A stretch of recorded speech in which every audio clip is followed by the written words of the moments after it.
forgiven. Amen. Now, our Bible readings, normally we have, before we followed 1 year or 3 year readings. Today, or these 2 years, we're going to be using these readings. And so hopefully you took home for yourself one of these for January and February. They're back there, you can take them home and read. I'm not going to read all of that because for this week recently we read Genesis 6 to 16, so 10 chapters.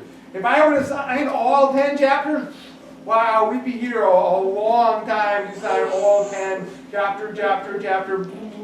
So we're going to do it short for us today. So every week, I want you to read for that week before, and then please read this, and if you have questions, bring it up here on Sunday. Send them to me, email them to me. Also, you know that we've been putting up the vlog, so today we'll have a vlog to put out for this next week, the reading. Also, on Monday through Saturday, we've got a daily verse that we put up there, so please look at that and through the week, use that for reading for yourself, plus look at the vlogs, and then if you have questions, bring them on Sunday so we can discuss them together, okay?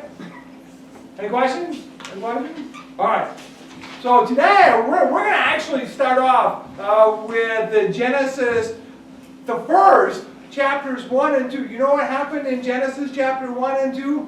Easy. God created the world. Yeah. So click it for us. Now, every week also, you're going to see these themes. We're going to use T times. So TEA for what? And that's for the theme, for the encouragement, for the application. That I printed for you right there. So you take home and read that for yourself. I'm not going to sign it all here. You can take it home and read it for yourself. So every week we'll have this in here for the time. So you can read what's the theme, the encouragement, the application for the week. All right? So that's for yourself. So I want you to take home and read. For us today, I want to summarize this past week for us. What's important? What's the point for us? So go down. Really, we talked about creation. But the biggest point for us today is re-creation. What's re mean? Re. Yeah, it really means again. So when you talk about renew or recreation, it means again creation. And if you've been reading, that's exactly what happened through the first chapters in Genesis. So if you look first, you know this story. Click on it. You know that one, right? God made the world. You read that. How many days did God make the world? Remember? Really, it was all together. Yeah, you can tell me. I would accept either 6 or 7, because all together it was 7 days. On the 6 days, God made 6 days. On the 7th day, God rested. So you know that story. You know what happened. But also then you know what happened after God made the world. He made it perfect. And then Adam and Eve ate the fruit and sin entered the world. That's why soon after creation you have, go next one. Yeah. You know that story? Cain and Abel. Remember the 2 brothers' names? Remember? There's Cain and Abel. Yeah, Cain and Abel. Now, when you read that story, I think it's interesting. People often talk about that story and they say, well, you know, it's because Cain was jealous of Abel and, you know, Cain, he was giving fruit offerings. Abel was giving animal offerings. That's why God liked his offering better. Yeah, no, it's not. No, it's not. Cain and Abel, it didn't matter whether it was a fruit offering or an animal offering. That didn't matter. What was important was Abel gave the first, the best of his birth, the best of his animals to God. So the firstborn, that's what Abel offered to God. Where Cain, it says he took some of his fruit and gave it to God. What's the difference? Well, what's the difference? Well, He gave the best. he gave the first the best, and He gave Cain the gave. best He food. he should have given the best, but he didn't. What did he do with the first? What did he do with the best? What did he do? He kept it for himself. Yeah. See, and that's why God accepted Abel's sacrifice, but he was not pleased with Cain's sacrifice. And see, for you and I, it's the same application for us. God wants our first. He wants our best to give to him. And then, it's ours. And so often we have the same struggle. But when you read that, people misunderstand sometimes. They think it's because it's fruit or animals. No, that didn't matter. That didn't matter. It was Abel gave the best, the first. So that now you see is the first murder. Cain killed Abel. But if you read that story, after Cain killed Abel, did God stop talking with Cain? No. He talked with him. He labeled him so no one would kill him. Yeah, God protected him. Even after he killed his own brother, God still protected him. It's like, wow! And so God did not give up on his people. But the people became worse and worse and worse. And if you read to Genesis chapter 6, it says, and someone recently asked me that, why a long time ago they lived, 900 years old. Now we're not 900 years old. Why not? And you know the answer? Why? Well, it's because of sin, but why did it go down to 120 was the limit? Why? Yeah, because God said it. Yeah, God said, I am fed up with people living that long. And God says, I'm going to limit it to 120. So really, it was God is the one who limited it to 120 years. That's it. Now, if God wants, you can't go over. Abraham was, we'll learn later, Abraham lived over 120. So if God wants, he can allow people to live longer. But today, do you know anyone over 120 now? Yeah, no. So it's very rare. And so for us, God said 120, that's it. So that was God's rule. In the future become better, medicine and technology, they live longer. 100 years from now, they can live up.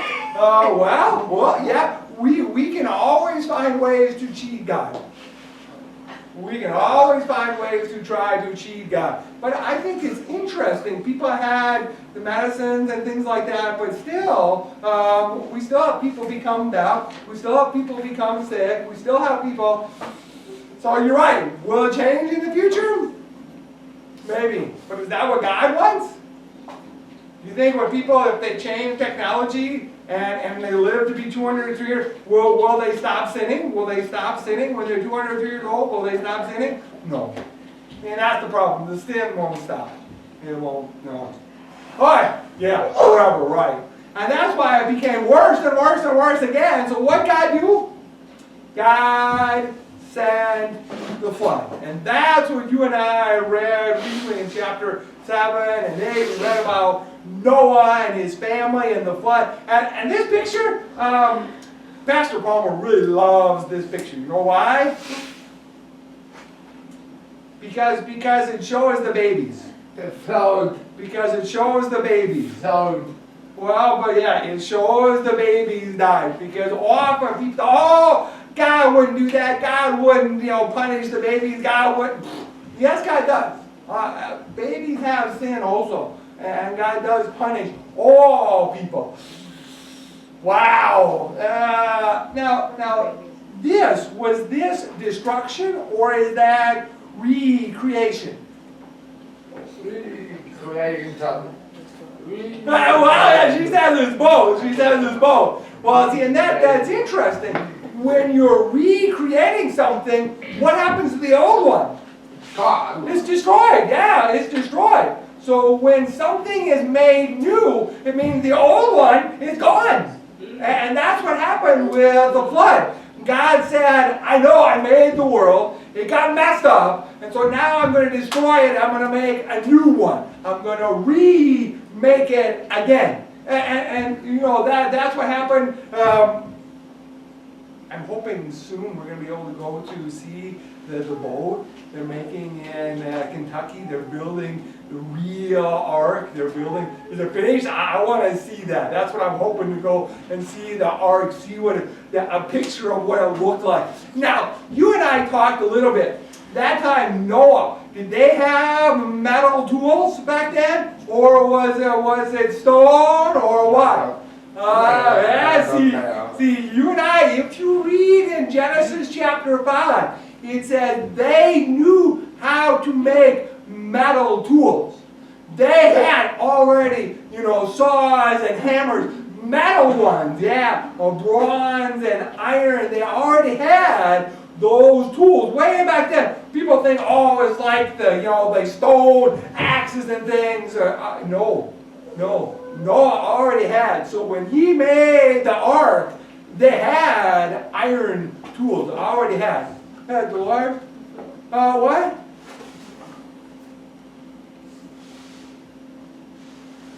Well, they made, just like today, they had the way, they knew how to make the iron tools that dug out the metals, and they got the flame, and they made them pure. Well, they made music. It says they had flutes and harps and everything they made from metal and and so, we think back then, Noah's time, that was, they were dumb or thinking, no. Actually, Noah, his time, they were really smart people. We kind of lost that technology today. It's like, does anyone know how they made the pyramids? How did they make, in Egypt, they have the pyramid. How did they make those? Could we make today? No, see, that's why that technology, but before they knew how to make it, but it became lost. The same concept. Back when Noah's time, they had, but then generations, they lost it. They forgot it. Wow! hey, people can't remember everything. That's what they start off. Well, and also, think about it. If people lived 800, 900 years old, they could pass it on again and again and again. If they only lived 120, it's a short time to pass it on. And so that makes it tough also. Well, so you see, this is God's recreation. And the world changed, you're right. The world changed, Before was it easier to make and now it was more tough? Yeah, that's a good question. We don't know how the world changed. But you're right. Now, we can ask. Now we'll have to ask. Now, but what happened though? Was with the destruction happened next was, this was the new world for Noah and his family. And so first, God started with 2 people, and then when the new creation, God started with 8 people. And the first thing they did when they landed and they got out, the first thing Noah did was what? He built the altar and he sacrificed to God. And that's why today you and I have the rainbow. Now, do you guys talk about rainbows anymore? You guys talk about rainbows? Yeah, you see rainbow. But there's the rainbow. Yeah, you're right. When you have bad rain, you see the rainbow. But today, if you and I talk about rainbows, people think what? Hey, yeah, they don't think about God made the world. And so you and I need to, again, start talking about rainbows like this. To say, wow, you see, God made that beautiful rainbow so that we can start to emphasize to people that's what God put there to show His promise. And He will never again destroy the world with a flood that same way. That's God's promise right there. I think it's interesting. Why did God put that rainbow there? Why? To remind, but it's interesting, to remind who? People? Oh! Baptism? Yeah, see, actually, to show the promise, again, right. But it's interesting, read that, it says, God says, I put it there, so that when I see it, I will remember my promise. So God put it there so that He would remember His promise also. Why did God have to do that? Why did God have to put a rainbow to remember His promise? Why? Because He forget again. Because He forget? Well, did God is because God forgets? Is that why? He's perfect, okay. But you were close though. You were close. You kept on going. You were close. Why? Yeah, to not have a flood again, but I understand God put up the rainbow to remind us, but why does God have to remind Himself? What? Well, He put it up to remind me because, you're right, I forget all the time. When you're right, I need to remember. Well, why does God have to be reminded? Well, let me. Those of you who have children, okay? Do you get mad at your children? Sometimes. Yeah, sometimes. And you sometimes have to remind yourself, I love my children, because if I don't love my children, what am I going to do? Well, see, can you imagine? God looks down on the world, and God looks down and He sees sin and sin and sin and sin. What's God going to do?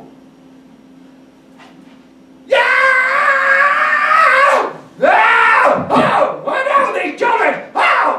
And then God sees the rainbow again, and God does what? All right, I promise. Okay. Yeah. So that was God's reminder. He had to put up the reminder because if not, I'm sorry, but I think it would be easy to go, well, start over again. Wow, yeah. Well, no, but see, that's why I think it's interesting to read that. God put it up to remind Himself so He wouldn't destroy us again.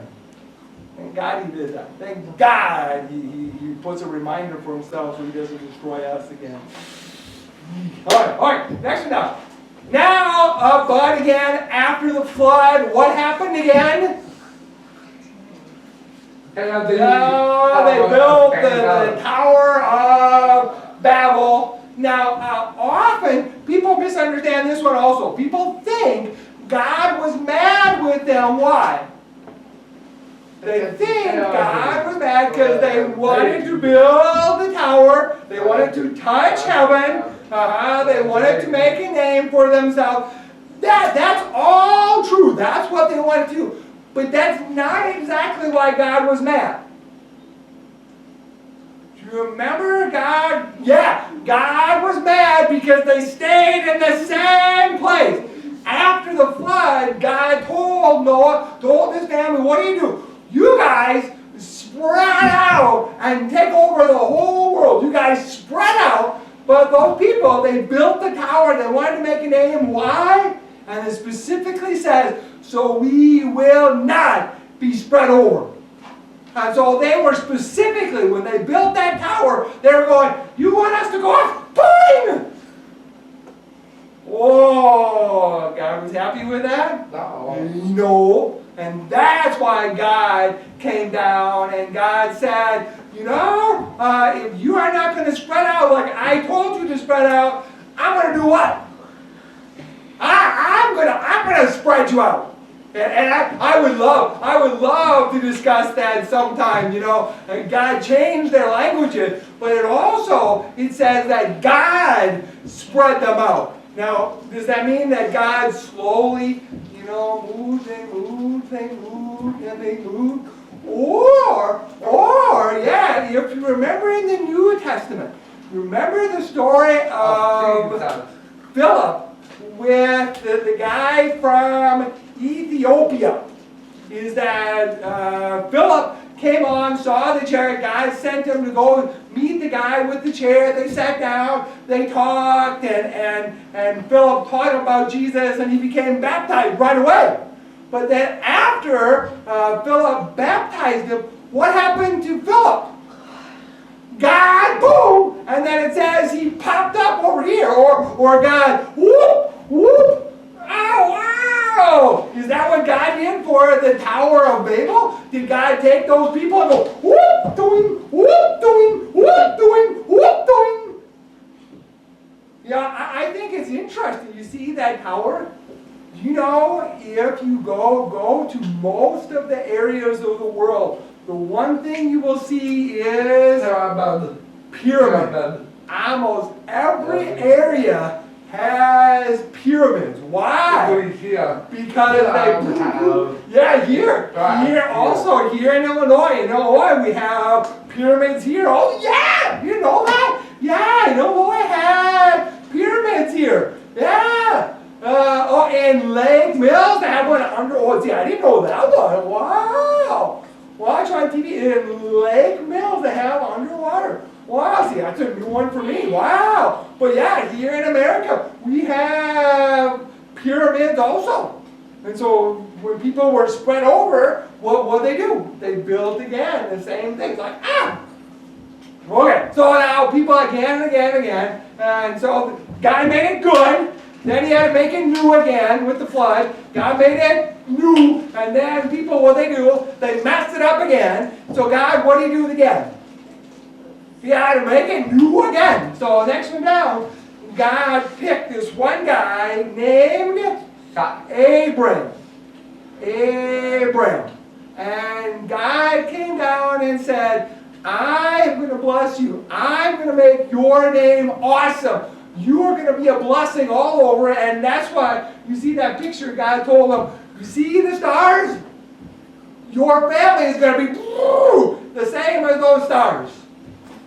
Now, I think it's interesting.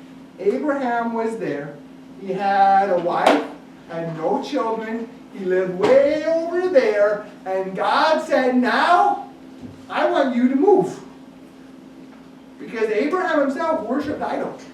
He worshipped idols. His family worshipped idols. And God said, nope, from now on, you're going to move to a new land. I'm going to give you a new land, a new family, everything. And Abraham did what? He obeyed God. Yeah. Go down one more. I want you to see this. When God made Abraham new, when he recreated Abraham, how old was Abraham?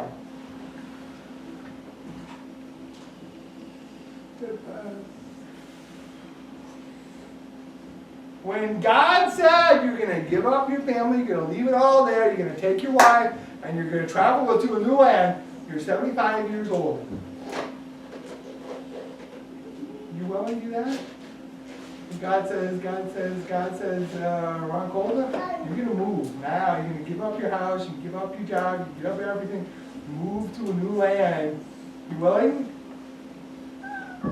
Hi! You on? This is a morning! Awesome! Yeah! Now, understand, Abraham, 75 years old, had no children. But God said, you will have children that will, 75 years old. Bertie, how old are you? 84! Yeah! 84! Oh, you ready to be pregnant again? Yeah, not possible. Well, see, that's what Abraham thought. Abraham thought, oh, it's impossible. And I think it's interesting. You read that, people always think it was Sarah that laughed first. But actually it was Abraham. When God told Abraham, you're going to have a son, you're going to have children. And Abraham was actually bowing, he was worshiping God, and he was laughing. Oh, wow! So Abraham had great faith, he trusted God, but still, you know, it was tough. It was tough, you know. So when God says these things will happen, and you have to realize he was 75 years old when he left. How old when his son was born? Isaac from Sarah. Yeah, he was 100 years old. He was 100 years old. So he had to wait 25 years for God to fulfill that promise of a son. See, and that's when you talk about recreation. That's what God does again and again and again and again. Now, for you and I, go to the next one. For you and I, what does God do for us? He recreates us. He makes us new again and again and again. He doesn't destroy the world, but He destroys what? He destroys inside of me. My old, what's called the old Adam, my old sin, my old self. God destroys that again and again and again. God makes me new. He recreates me. Have Lord's Supper. You're going to be made new. When you remember your baptism, you are made new. That's what God's been doing all through history. God's been recreating and giving us His promise again and again and again and again. Yeah, those are 8,000 years ago. Maybe 10,000 years ago. God still makes us new. And you know the best recreation I'm looking forward to? How about the When Jesus comes back and this world is destroyed again and He makes it perfect and new forever. That's what I'm looking forward to. So I'm looking forward to that final recreation. I'm ready. Okay? Any questions? We put up there the names. Yeah, we put up there the names. So you know, God called Abram. So there was not the full name, but Abram. And then God changed his name to what? Abraham. And his wife's name was Sarai, and He changed it to Sarah. Why? Because God was showing you are not the same old people anymore. You are a new creation now. The same for us. Why do we have 3 names? Why is my name John Paul Ranke? Why? You know why? They baptized. Father, Son, Holy Spirit. No, actually, see, if you read in the Bible, often you will see they had one name, like Joseph and Jesus. You had one name, but also you often had Joseph the carpenter. So they explained who. Or you had Jesus of Nazareth. So they would add on and explain that person, and then explain either their family or their work. Like my last name, Ranke, means what? Blacksmith. So at some time in Germany, my family probably were blacksmith. And so my name would be John the Blacksmith. All right? So John Ranke. Well, why do we have the middle name? Why? You know why? Wow! That's it! Really, when the parents gave the name to the babies, they would give the first and the last. That's all. Then, when they came to become baptized, then they would add their Christian name. Because they were, when they came to be baptized, they were a new person. So if you and I lived back then, if I was out in the world, you would know my name, John. But if you came here to church, you would know me as Paul. So I'd have 2 different names. I'd have first name for out in the world, and my middle name was for here in church, my Christian name. But did you ever see that before? That's why it developed. You have 3 names. That's why. So your middle name is supposed to be your Christian name to show you are a new person when you became baptized. You're not the old person anymore. You are a new one. Wow! That could be cool if we did that again. But that's why we have 3 names. That's why it developed. This was to show you are a new creation in Jesus. All right, okay?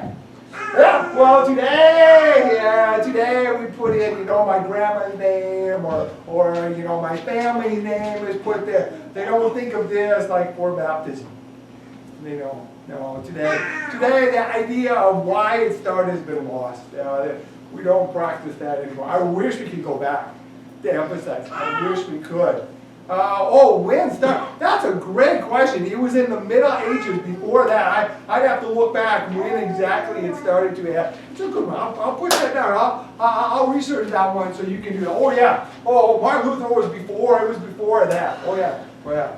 Let me write that down.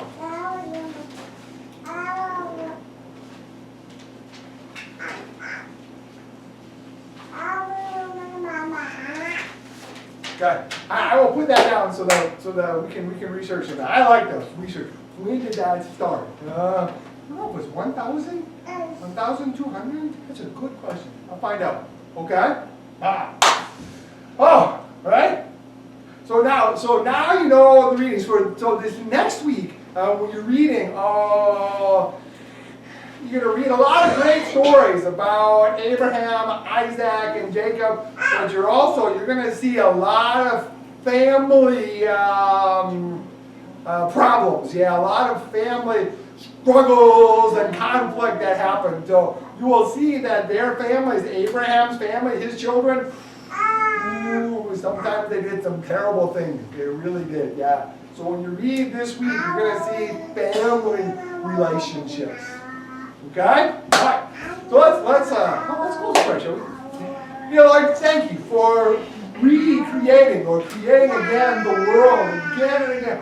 And thank you, Lord, for remaking us, making us again and again with your love and forgiveness. Please, Jesus, help us that we see your love for us every day, that all throw it away, and your new life you give to us. Be with us today and all. In your holy name. About